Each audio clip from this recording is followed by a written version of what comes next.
Devil May Cry, a game that has been in anticipation by fans for over 10 years. Now that it's finally here, there's a lot to say about its new predecessor. To the story, down to the combat, and even the online aspects, here's my review for Capcom's Devil May Cry 5. Devil May Cry 5 starts as Redgrave City is being invaded by a demonic tree called the Quilaflops. I always say this wrong. Which its sole purpose was to harvest blood of humans. A demon named Urizen has named himself king and sits on top of the that thing, and is using the blood to gain more power for himself. The DMC crew bands together and heads over to the top of the tree to stop Urizen. Turns out Urizen is actually super powerful, that even Dante couldn't stop him. Hell, he even broke the rebellion! As Nero is forced to retreat, Urizen then captures Lady and Trish. The rest of the DMC crew then regroups after a month with Dante missing. Nero and V fight their way through the city to save him and the ladies. During their journey, we learn that Nero's arm, the Devil Bringer, was taken by a mysterious figure before the chaos started. Along with that, V was one of the ones who asked for Dante's help to take down Urizen. As a new fan and someone who has recently been playing the Devil May Cry games, I think it's no secret that the timeline has gone completely out the window over the years. With the countless changes and the confusing plot holes, Devil May Cry 5's story feels a lot smoother and does cover a lot of what was considered missing or just downright confusing as a whole. Bringing a game back that has been gone for a decade is hard to do, especially with a huge fan base. Knowing the history of the development team with being rushed to finish games or even being half finished, Devil May Cry 5 makes up all of that by actually having a full product without following their past mistakes. Past mistakes? Well, for starters, one thing I didn't like about DMC4 was the fact that they repeated a lot of the boss fights. Story-wise, I understood what they were going for. You could have looked at it as Dante was finishing up what Nero left behind since he's the professional and Nero was the rookie. But there was no change to it. Thankfully in 5, we don't really get that. There is a mission involving V where he does refight bosses that we have faced in earlier missions. But to me, it didn't feel like a chore to fight them. There was an element of change as V was at a disadvantage as he lost his powers or demons, and he had to fight each boss to gain Griffin, Shadow, and Nightmare back. Another thing I loved was all the side characters felt alive, like they belonged in the story. They have a background, they have a personality. It isn't just, well, as Dante put it, dead weight. Ever since Devil May Cry 1, it has gotten better and better in terms of giving the NPCs personality and life. One NPC I absolutely fell in love with is Nico. Her personality, little quips, and overall purpose for the plot makes me, the player, excited whenever we can interact with her. For example, Nico has extra cutscenes when you call her on the payphone. Alright, let's see what kind of entrance she's gonna make this time.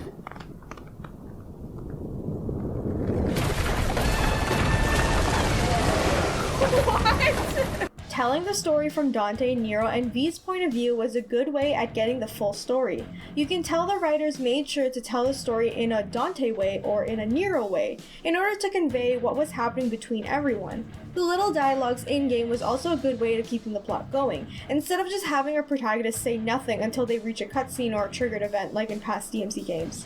Unless you want to die, I suggest you get the hell out of my way. Now, I'm gonna be honest. As much as I did love and enjoy this game and its story, I do feel like the way the story was told wasn't exactly smooth nor fulfilling. The overall plot felt very predictable. More specifically, the biggest twist of them all, Virgil returning. Yes, I was happy about it, but him being Urizen just felt kinda lazy. Even playing it, I questioned if it was actually Virgil, mainly because I was expecting some other twist to happen. Dante. What? Was that a clue to something, or was he just saying jackpot just because he's saying that? And before you fanboys get all mad in the comments, I understand why they made Virgil split himself into two. It's more of the reveal of him that was predictable for me. By the end of it, I felt somewhat unsatisfied. The ending didn't feel like an ending to me. It left me wanting more. I think we all saw it coming. Capcom would pass the torch to Nero as being the leading man of the story, but how they left off with Dante and Virgil just seems so random? And I guess it's safe to assume this was left on purpose to leave it open-ended for another Devil May Cry game, or any DLC that may come our way. Gameplay-wise, the gameplay is very similar to DMC3 and DMC4, just more refined and polished. Being a hack-and-slash game, DMC5 is fast-paced and focuses on style. Ranks, or ranking of your fighting style within each mission, isn't new. There are 3 playable characters for our main story, including Dante, Nero, and V. With Dante and Nero, playstyle is almost identical to the past games.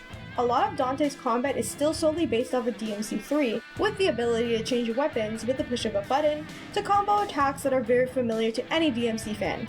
With the ranged weapons of choice Dante gets, it includes both familiar ones and new ones. In terms of fighting style, Dante is for sure the veteran of those who prefer a harder difficulty with fighting. And with the playing styles, they're also the same, and you can just change them with a flick of a button. At least from my perspective, it seems like Dante are for players who want a challenge. Nero, being similar to the previous game, is also a nice welcome for fans. You still have his Red Queen, which you may rev up and charge for powerful attacks. Like Dante, there are familiar combos you can purchase for Nero, but the real change is his arm, more specifically the Devil Breaker. Since Nero's arm got ripped off, Nico built him a new arm with multiple capabilities and different arm attachments you can find or purchase. I will admit I was a little sad that I couldn't use Devil Bringer, even though it's not that different. It's what made Nero feel strong to me. But after fumbling and fiddling, the Devil Breaker can still deliver that same feeling, but on a different level, since there are so many different types of arms Nero is able to use. V, on the other end, was a very dramatic change to the game. His playstyle is completely new and a welcome one at that for the DMC series. Now, obviously, it's not a secret that I'm not the greatest when it comes to fighting or hack and slash games. I just gotta run away! Oh no! I'm sorry, I just don't want to die. Playing as V was probably my favorite combat style of 5. I really think the developers not only introduced V's playing style as something new for the series, but something for new players. Hack and slash is a very niche genre, especially for the gaming community nowadays. DMC as a whole is a fast-paced game that requires you to act quickly, especially if you want to rank up those points to get yourself an S rank. With V, it felt like the game was more forgiving, which gave you time to think about your next move, or how you use Griffin, Shadow, or Nightmare. At most, the only thing I had to worry about was if the enemy got too close to V. V has 3 demons he can control: Griffin, Shadow, Nightmare. Each has their own Devil Trigger gauge, just like our heroes, except Nightmare is more connected to V's overall Devil Trigger. Each demon has its advantage, with Griffin being able to have projectiles and even saving V from peril. Shadow being a head-on kind of demon, but dealing damage, while Nightmare is the big boy you call to deal with the difficult enemies. Best of all, V looks so fucking cool doing all of this. In terms of customization, as I said earlier, each character is able to upgrade themselves with buying moves for either their own abilities, stats, or weapons. It seems like the economy of the DMC universe has improved. I felt like the game has offered a fair amount of red orbs you're able to collect during battle or find along the map. Even the prices of said customization abilities is fair. So as I said, a lot of what they offer you in the customization menu is not that expensive like in other Devil May Cry games, and also adding to the fact that you don't need to prioritize certain ones over others, and you can pretty much pick and strategize what kind of moves you want your characters to earn. So another big thing is also when you play as Nero, he has different kinds of arms as well. You get to pick which one you want, and each one has a different ability with it. In terms of the orbs, it's still the same: blue orb for your health bar, purple orb for your Devil Trigger, and a golden orb just in case you die. And one thing I noticed about this game too is when you go around the map, it's very easy to find golden orbs. Aside from the characters, a new aspect has been added to the game, and that's online. While it's not exactly an online game, Capcom has implemented a feature where other players who are online playing DMC5 in certain missions where Dante, Nero, and V are in together. The co-op feature wasn't intrusive or anything, and to be honest, I didn't even realize I was playing with someone else till I saw them on the map. Oh, V's here! I didn't even realize! Hey, V! And I am aware that I'm playing with other players, right?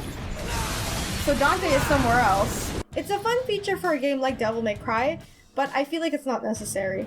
Adding on top of that, or at least the time of this recording, the online has made it difficult to continue certain missions, like going up the tree, as there was an invisible vine blocking the damn way. The only way to fix this was to actually restart the entire mission. What's happening? Am I stuck? What happened? I can't get in. Generally, the game is a learning curve. Unlike the story-driven games, puzzles, or just first-person shooters, the game encourages you to do better and learn your way around to either get a higher rank and fight in a smokin' sexy style.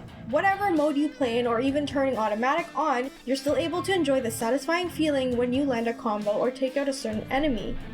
The proof is in the pudding, as they say, or in the devils. Devil May Cry 5 is a beautiful game. It uses the RE engine, which we previously saw in Resident Evil 2 Remake.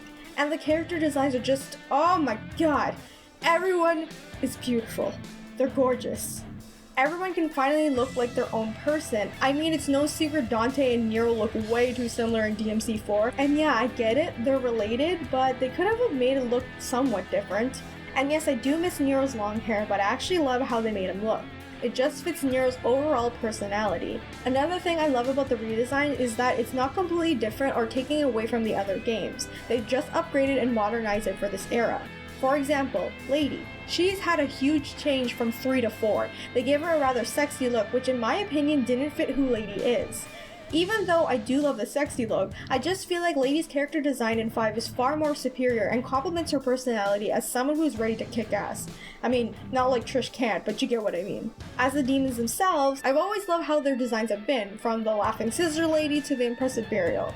To me, the way the enemies look were sort of bland, and not really unique in terms of differentiating from one another. I get it, the theme of the enemies generally bugs and something similar in the past games, and you can say it sets the overall mood of the game as it's dark and depressing as what's going on, but everything was so monotone and kind of gross. I mean, I didn't really like the way Urizen was designed. He also looked super gross. And sure, you can just say it's because he's a guy who absorbs blood, has eyeballs all over his body, and lives in a tree, so I guess the vine thing works? But since he is meant to be a demon king, and pretty much the demon hap of Virgil, I felt like he deserved more of an epic and grand design. Other details the developers did a good job of was leaving little things like blood on the characters. Whatever Devil Breaker arm you equipped or not on Nero will show up in cutscenes as well. And my favorite, Dante's hair growing after he's been missing for 1 month. The environments are still destructible as the old games, but majority of the things you can break won't give you red orbs, which I kinda like. I mean, sure it sucks it gets a little harder to get red orbs to purchase things, but I think it allows the player to actively try to get better while playing the game to aim for a higher rank. The higher the risk, the higher reward, right? Another cool little detail that they have added in this game is actually the mission start screens. It's not just a static image of like what you're gonna go into, it's actually the characters who are involved during the mission or who are involved in the story during this time. So for example, we have Lady over here after rescuing her, but it's really cool to see like what the characters are up to. Other times you can have like Lady or Trish taking a shower and for some reason they're peeking out of there, or you have like V reading his poetry in the back. There's a lot of stuff like that that I think is really cool that they added for more detail. Overall, Devil May Cry 5 is fun and an enjoyable game. Whether you're a longtime fan of the series or a curious gamer, Devil May Cry can satisfy your need for something action-packed, exciting storyline, and some sexy people to look at because damn, look at everyone.